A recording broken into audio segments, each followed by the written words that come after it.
मेरे जेठ बीमार थे। डॉक्टर ने कहा कि वो कुछ ही दिनों में मर जाएंगे। जब वह अपनी जायदाद गरीबों में बांटने वाले थे तो मैंने अपनी छोटी बहन की शादी उनसे करवा दी। लेकिन मेरे जेठ मरे नहीं, बल्कि दिन ब दिन तो वो जवान होते गए। पर मेरी बहन बीमार होने लगी। मुझे शक हुआ। एक रात मैं उनके कमरे में छुपी तो वहाँ का नज़ारा देखकर मेरी रोंगटे खड़े हो गए, क्योंकि मेरे जेठ मेरी बहन के साथ। मेरा नाम प्रिया है। मेरी एक बहन है निशा। हम दोनों बहनों में बहुत बनती है। मेरे पापा नीचे के तबके के सरकारी कर्मचारी है, पर वेतन कम होने के कारण हमारा गुजारा मुश्किल से हो पाता है। इसीलिए मेरे माँ बाबा मुझे हमेशा कहा करते थे कि बेटा पढ़ाई पर ध्यान दो, क्योंकि आगे चलकर कोई काम कर लेना, इससे आर्थिक हालत सुधरेगी। मैं देखने में बहुत ही खूबसूरत और हसीन हूँ। जो भी मुझे देखता बस देखता ही रह जाता। जब मैं कॉलेज गई तो कई लड़के मेरी खूबसूरती पर मरने लगे और भौरे की तरह आसपास भटकने लगे, पर मैं उनमें से किसी को भी अपने मुंह नहीं लगाती थी।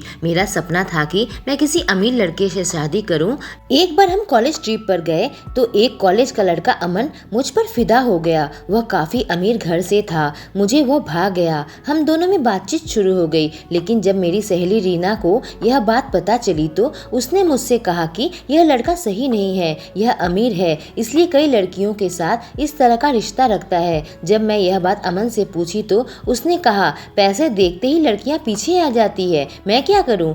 1 महीने के अंदर ही मेरा दिल टूट गया। इसलिए मैंने अब सोच लिया था कि मैं अपने बाबा का सपना सच करूंगी। मैं अच्छे से पढ़ाई करके कोई काम ढूंढूंगी। मैंने पढ़ाई में पूरा ध्यान दिया और मन को इधर उधर भटकने नहीं दिया। अपना ग्रेजुएशन खत्म कर मैं काम ढूंढने लगी। हमारे शहर में मुझे कोई भी ढंग का काम नहीं मिला। नैनीताल के एक बोर्डिंग स्कूल में मुझे टीचर की नौकरी मिल गई, पर मुझे वहाँ जाकर रहना था। मैं अपने परिवार को छोड़कर नैनीताल चली गई। वहाँ मुझे अपने घर की बहुत याद आती थी, खासकर नेहा की। हम दोनों हमेशा ही एक दूसरे के साथ दिया करते थे। हम दोनों बहनें एक दूसरे को हमेशा ही दिल की बातें बताया करते थे। नेहा अभी भी कॉलेज में पढ़ रही थी। मैंने उससे कहा, तू पास कर जा, मैं तेरे लिए कुछ नैनीताल में नौकरी ढूंढ लूंगी। उसने कहा, दीदी मैं नैनीताल नहीं आऊंगी, मेरे बॉयफ्रेंड सुमित को छोड़कर मैं नहीं जा सकती। उसका बॉयफ्रेंड एक बहुत ही मामूली सी नौकरी करता था। मैंने उससे कई बार कहा, किसी अमीर लड़का को देखकर शादी करना। सुमित तो तेरा कोई भी सपना पूरा नहीं कर पाएगा। वह कहती, मुझे पैसे नहीं चाहिए, बस ऐसा पति चाहिए जो मुझसे बहुत प्यार करे। सुमित मेरी मोहब्बत है। नैनीताल के स्कूल में पेपर के बाद पेरेंट्स मीटिंग बुलाई गई थी। एक बच्चे के पेरेंट मुझसे मिले। वह देखने में काफ़ी हैंडसम थे और कपड़े से लग रहा था कि वह बहुत अमीर है। जब मैं उनसे उनके बेटे का रिजल्ट बताने लगी तो उन्होंने कहा, यह मेरा बेटा नहीं है, भतीजा है, मैं शादीशुदा नहीं हूँ। न जाने क्यों वह मुझे यह बात बता रहा था और मेरी तरफ घूरा जा रहा था। शायद मैं उसको पसंद आ गई थी। उसका दिल मुझे देखकर धड़कने लगा था। वह जानबूझकर काफी देर तक मेरे पास बैठा रहा और अपने भतीजे के बारे में पूछता रहा। फिर उसने मुझे स्कूल के बाद कॉफी पीने के लिए बुलाया। उसने मेरा फोन नंबर भी ले लिया था। जब मैं उसके साथ कॉफी पीने गई तो मुझे बातों बातों में पता चला कि वह बहुत बड़े स्टेट का मालिक है। राहुल के घर में उसके बड़े भैया, उसकी माँ और उसका भतीजा रहता था। उसकी भाभी की मौत हो चुकी थी। उसकी माँ बहुत बीमार रहने लगी थी, इसलिए वह जल्दी शादी करना चाहता था, क्योंकि बड़े भाई के बेटे को संभालने वाला घर पर कोई भी नहीं था। कुछ दिनों में वह मेरे घर पर शादी का रिश्ता लेकर आया। मेरे घर वाले तो हैरान थे, इतना अमीर लड़का उनकी बड़ी बेटी से शादी करना चाहते हैं। जल्दी शादी की शॉपिंग मैंने शुरू कर दी। जब हमारा रिश्ता चल रहा था तो मेरे जेठ जी की नज़र मेरी बहन पर पड़ी। उन्होंने मेरी बहन के साथ थोड़ा बहुत हंसी मजाक भी किया। मेरी बहन को थोड़ा अजीब सा महसूस हुआ तो उसने मुझसे कहा कि तुम्हारे जेठ की बुरी नज़र मुझ पर है। मैंने कहा, ऐसा कुछ भी नहीं है, वो तो काफ़ी उम्र दराज है। धूमधाम से मेरी शादी हो गई। राहुल बहुत ही बड़े बंगले में रहते थे। शादी के बाद जब मैं उस बंगले पर गई तो मुझे अपने फैसले पर बहुत ही खुशी हुई। मैं जो चाहती थी वही हुआ। मैं हमेशा से ही यही चाहती थी कि मैं गरीबी से बाहर आकर ऐशो आराम की जिंदगी जीऊं, और आज मुझे वह सब कुछ मिल रहा था। जब नेहा मेरे ससुराल आई तो वह मेरा घर देखती ही रह गई। मुझसे कहा, दीदी तुम्हारी किस्मत तो बहुत अच्छी है। मैंने उससे कहा कि मैं चाहती हूँ कि तुम्हारी भी शादी ऐसे ही घर पर हो, ताकि तुम्हारी किस्मत भी चमक जाए। इस पर उसने कहा, मैं तो सुमित से ही शादी करूंगी, ताकि मुझे प्यार और सुकून भरी जिंदगी मिले। शादी के 4 महीने के अंदर मेरी सास की मौत हो गई। अब घर पर मैं, मेरे पति, मेरे जेठ और उनका बेटा ही रह गया था। भतीजा मेरे क्लास का स्टूडेंट था, इसीलिए मैं उसे संभाल लेती थी।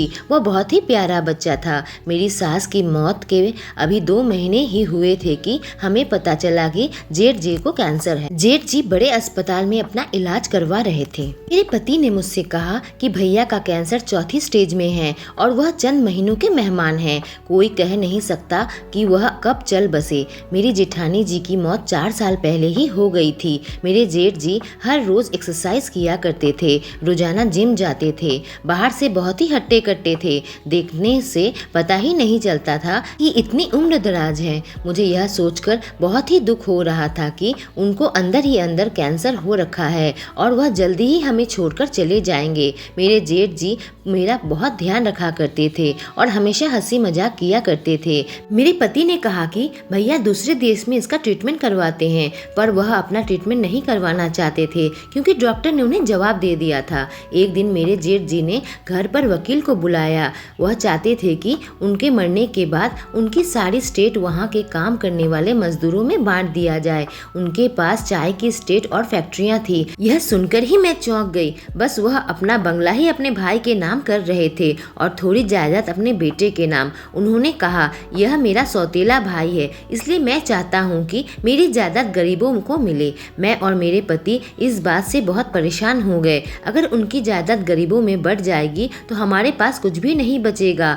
उस समय हमारे दिमाग में बस लालच काम कर रहा था। अपनी इतनी बड़ी प्रॉपर्टी को बचाने के लिए मुझे एक तरकीब सूझी। मैंने अपने पति से कहा कि क्यों न नेहा की शादी भैया से करवा दी जाए, फिर उनकी मौत के बाद वो अपनी जायदाद पत्नी को ही देंगे और हमारे हाथ से कुछ भी नहीं निकलेगा। मेरे पति मान गए तो मैं नेहा से इस बारे में बात की। नेहा शादी के लिए तैयार नहीं थी क्योंकि वह सुमित से प्यार करती थी। जेठ उससे उम्र में भी बहुत बड़े थे। मैंने उसे समझाया कि वह कैंसर के 4थे स्टेज में है और कुछ ही महीने अब जीने को रह गए उनके पास। उनकी मौत के बाद सब हमें मिलेगा, फिर तुम अपने बॉयफ्रेंड से शादी कर लेना। नेहा तो पहले बिल्कुल भी नहीं मान रही थी, लेकिन बार बार समझाने पर वह मान गई। फिर मैं अपने माँ बाप से बात किया और उनको सारी बात समझाई। जेठ जी को जैसे ही मैंने यह बात कही तो उनके चेहरे में मुझे अजीब सी मुस्कुराहट नजर आई। उन्होंने फौरन हाँ कर दिया। क्योंकि जेठ जी के पास ज़्यादा समय नहीं बचा था,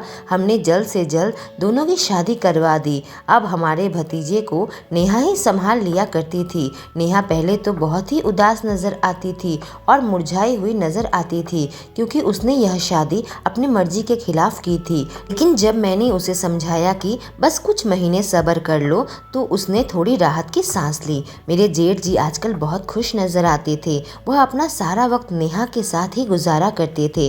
जब काम पर भी जाते थे तो जल्दी ही वापस आ जाया करते थे। मुझे लगा कि अपना अंतिम वक्त शायद नेहा के साथ गुजारना चाहते हो। धीरे धीरे मुझे नेहा के चेहरे में भी अब खुशी नजर आने लगी थी। वह कहती थी कि मेरे पति को देखकर लगता ही नहीं कि वह मरने वाले हैं। उनके अंदर तो बहुत ताकत है, हमेशा मुझे खुश रखते हैं। जब 4 महीने बीत गए तो मैं इस बात पर गौर की कि उनके शरीर में कोई भी बदलाव नहीं आया, बल्कि दिन ब दिन जवान होते जा रहे थे। उनके शरीर में तो कमजोरी का नामो निशान नहीं था। मैंने अपनी बहन से कहा कि तुम उनकी रिपोर्ट एक बार चेक करो। मेरे जेठ जी डॉक्टर से मिलने अकेले ही जाते थे और किसी को भी साथ लेकर नहीं जाते थे। मुझे अब शक होने लगा था क्योंकि उन्हें देखकर नहीं लगता था कि वह बीमार है। मेरी बहन ने जब उनके कमरे में उनकी टेस्ट रिपोर्ट निकाली तो उसी वक्त जेठ जी कमरे में आ गए और उसने हाथ से वह रिपोर्ट ले ली। उन्होंने रिपोर्ट लॉकर में रख दी।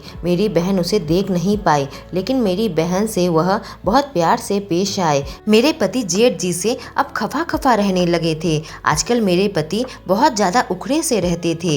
एक दिन मेरे पति और जेठ जी कमरे में झगड़ा कर रहे थे। जब मैं कमरे में पहुंची तो दोनों चुप हो गए। मुझे समझ नहीं आ रहा था किस बात में दोनों भाइयों में बहस चल रही थी। इतने दिन तो दोनों में बहुत प्यार था। जब मैं अपने पति से इस बारे में पूछा तो गुस्से से वह कमरे से बाहर निकल गए। आजकल ना जाने क्यों मेरे पति अपने भैया से बहुत ज़्यादा नाराज रहने लगे थे। दोनों के बीच मनमुटाव बहुत बढ़ चुका था। एक दिन मैंने अपने पति से पूछा कि आपने बताया नहीं, आप दोनों के बीच में क्या परेशानी है। मेरे पति ने कहा, भैया ने तो कहा था कि उनके पास चंद महीने बचे हैं, लेकिन यह तो इससे पहले कि मेरे पति कुछ बता पाते नेहा मेरे कमरे में आकर मुझे बुलाने लगी। मैंने देखा नेहा का चेहरा बिल्कुल पीला पड़ चुका है। मैं बाहर निकली और मैं काफ़ी घबरा गई। मैंने कहा, तुझे क्या हो गया है? उसने कहा, पता नहीं क्यों मैं आजकल बीमार महसूस करती हूँ। मेरे शरीर में बहुत ज़्यादा कमजोरी महसूस होती है। मैं नेहा को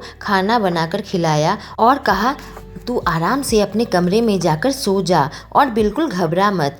इन सब से मेरे पति के साथ बात अधूरी रह गई थी। तो मैं अपने कमरे में गई तो देखा मेरे पति सो चुके हैं। जब मैं सुबह उठी तो वह सो रहे थे। मुझे जल्दी स्कूल के लिए निकलना रहता था तो मैं स्कूल चली गई। स्कूल की छुट्टी के बाद आकर मैंने अपने पति को कई बार फ़ोन किया पर उन्होंने मेरा फ़ोन नहीं उठाया। मुझे अब शक होने लगा था क्योंकि जेठ जी ने कहा था उन्हें कैंसर है। फिर वह दिन पर दिन जवान कैसे होते जा रहे थे और नेहा दिन पर दिन कमज़ोर होती जा रही थी। आखिर ऐसा कैसे हो सकता है? कहीं उन्होंने मेरे बहन पर कोई काला जादू तो नहीं कर दिया? मेरे पति किस लिए जेठ जी पर गुस्सा है? कोई भी मुझे कुछ भी नहीं बताना चाह रहा था। एक दिन मैं स्कूल से निकली तो मेरी नज़र जेठ जी पर पड़ी। वह मंदिर के पीछे वाले इलाके में जा रहे थे जहाँ पहाड़ और घने जंगल है। तो मैंने सोचा कि उनका पीछा करके देखती हूँ। जब मैं उनका पीछा किया तो मैं हैरत में पड़ गई। वह किसी ऐसे साधु से मिलकर कुछ बातें कर रहे थे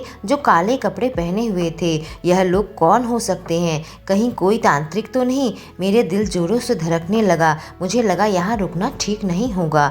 अगर जेठ जी की नज़र मुझ पर पड़ गई तो मुसीबत आ सकती है। मैंने वहाँ से वापस लौटना ही ठीक समझा। मैं घर तो आ गई थी पर बहुत ही गहरी सोच में डूब गई थी। मुझे नेहा बीमार नज़र आ रही थी। अब मैंने फैसला कर लिया था कि मैं इसकी जड़ तक पहुंचूंगी। यह मेरी बहन की ज़िंदगी का सवाल है। मैंने देखा नेहा ने अपने हाथ में काली ताबीज़ बांध रखी है। जब मैंने उसे ताबीज़ के बारे में पूछा तो पता चला कि जेठ जी ने उसको यह ताबीज़ लाकर दी है। मुझे लगा इसमें ज़रूर कुछ काला जादू कर दिया होगा। नेहा से कही कि ताबीज़ पर यकीन मत करो, इसे निकालकर अभी के अभी फेंक दो या जला दो। वह बहुत ही हैरत भरी निगाहों से मेरी तरफ देखने लगी, जैसे कि वह समझ ना पा रही हो कि मैं कहना क्या चाहती हूँ। नेहा का बर्ताव मुझे बहुत ही अजीब सा लगा। वह तो सुमित से प्यार करती थी, फिर आजकल जेठ जी के साथ उसकी कैसे इतनी बनने लगी। रात को जब मेरे पति सो गए तो मैं चुपके से उठी और कमरे से बाहर निकल गई। मैंने सोच लिया था कि मैं नेहा के कमरे में चुपके से झांक कर देखूंगी वहाँ चल क्या रहा है। जेठ जी का राज जानने के लिए मैं उनके खिड़की के पास आकर चुपके से देखने लगी, पर वहाँ का नज़ारा देखकर मैं डर के मारे कांपने लगी। मेरी बहन बिस्तर पर लेटी हुई थी और जेठ जी जबरदस्ती उसे कोई दवाई खिला रहे थे जो वह खाना नहीं चाहती थी। इसका मतलब कुछ दवाई खिलाकर वह उसे कमजोर कर दिया है। मुझे बहुत ज़्यादा गुस्सा आया। मैंने सोच लिया था कि मैं अभी इसी वक्त इसका फैसला करके रहूंगी। मैंने अपने पति को जगाया और कहा, चलो भैया के कमरे में। मेरे पति कुछ भी नहीं समझ पा रहे थे। मैं उन्हें खींचते हुए लेकर आई और जेठ जी के कमरे में दरवाज़ा खटखटाया। जब उन्होंने कमरे का दरवाज़ा खोला तो हम दोनों को देखकर चौंक गए। मैंने कहा, आप मेरी बहन के साथ क्या कर रहे हो? आप उसे क्या दवाई खिलाते हो जो दिन ब दिन वह कमज़ोर होती जा रही है? बहन भी मेरे पास आ गई तो मैंने उसे प्यार से गले लगा लिया और रोने लगी। मेरी बहन कुछ समझ नहीं पा रही थी तो मैंने कहा, जेठ जी को तो कैंसर है और डॉक्टर ने उनको जवाब दे दिया था, लेकिन उनके चेहरे से नहीं लगता कि वह बीमार है। पर तुम शादी के बाद दिन ब दिन बीमार होती जा रही हो। जेठ ने कहा, तुम गलत समझ रही हो, तुम्हारी बहन बीमार नहीं है। मैंने कहा, इसका चेहरा पीला पड़ गया है, हमेशा उसे उल्टियाँ होती है और चक्कर आते हैं और वह कितनी कमज़ोर हो गई है। जेठ जी ने कहा, तुम्हारी बहन माँ बनने वाली है। यह सुनकर मैं और मेरे पति चौंक गए। मेरे पति तो भैया की तरफ गुस्से से देखा और बाहर निकलने लगे। मैंने अपने पति को रोक लिया। मैंने कहा, आप दोनों के बीच में क्या चल रहा है? मुझे सब जानना है। मेरे पति ने कहा, भाभी की मौत के बाद भैया दूसरी शादी करना चाहते थे पर उनका एक बेटा भी है, इसीलिए हम लोग उनकी दूसरी शादी करवाने को तैयार नहीं थे। तभी भैया ने अपनी बीमारी का झूठा नाटक किया। जब मैं डॉक्टर से मिला तो मुझे सच्चाई का पता चला। और वकील से पता चला कि वसीयत वाली बात भी झूठी है ताकि हम उनकी शादी नेहा से करवा दें। वो नेहा को पहले से ही पसंद करते थे। उन्होंने हमसे इतना बड़ा धोखा किया। इतनी उम्र हो जाने के बाद भी और एक बच्चा होने के बाद भी उन्होंने फिर से शादी कर ली। मैंने कहा उम्र हो गया तो क्या हुआ, चलो भैया ने हमने सच नहीं बताया, लेकिन हर इंसान को दूसरी शादी का हक है। अगर तुम पहले ही मान जाते तो भैया को यह सब नहीं करना पड़ता। और नेहा भी जब खुश है तो आप क्यों नाराज हैं? भैया को भी जीने का हक है, इसलिए आप आपस में सुलह कर ले। जेठ जी मेरी बातें सुनकर मुस्कुराने लगे। मैं कही ताबीज का क्या राज है? मैंने आपको मंदिर के पीछे उन तांत्रिक से मिलते हुए देखा था। उन्होंने कहा यह ताबीज माँ और बच्चे की सुरक्षा के लिए है, इसमें कोई भी काला जादू नहीं है। मैं नेहा से बहुत प्यार करता हूँ और उसका बहुत ख्याल रखता हूँ। मैं भी बहुत प्यार से अपने पति की ओर देखने लगी। मैं और मेरे पति भी खुशी खुशी अपने कमरे में आ गए। दोस्तों, अगर ये कहानी पसंद आई हो तो हमसे जुड़ने के लिए हमारे चैनल को सब्सक्राइब करें।